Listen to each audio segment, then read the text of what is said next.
Годишнината од добивањето на концесијата за акумулацијата Градче, Спортско-риболовното здружение Кочански рибар ја одбележа со организирање надпревар во ловење риба на тапа. Се работи за прв ваков надпревар што воопшто се одржал во Кочанскиот регион, а истиот имаше локален карактер со оглед што учествуваа само членовите на клубот. Значи имаме 23 моментално такмичари. Моментално се пеца бела риба, значи секој рибар лове со една трска.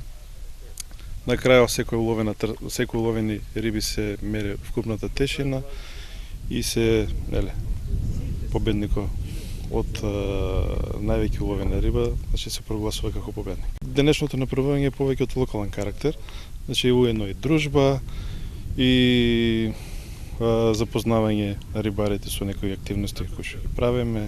Димитров рече дека во програмата за работа до крајот на оваа година не е планирано одржување на други надпревари, а активностите на Спортското риболовно здружение ќе бидат насочени кон зачувување и избогатување на рибниот фонд.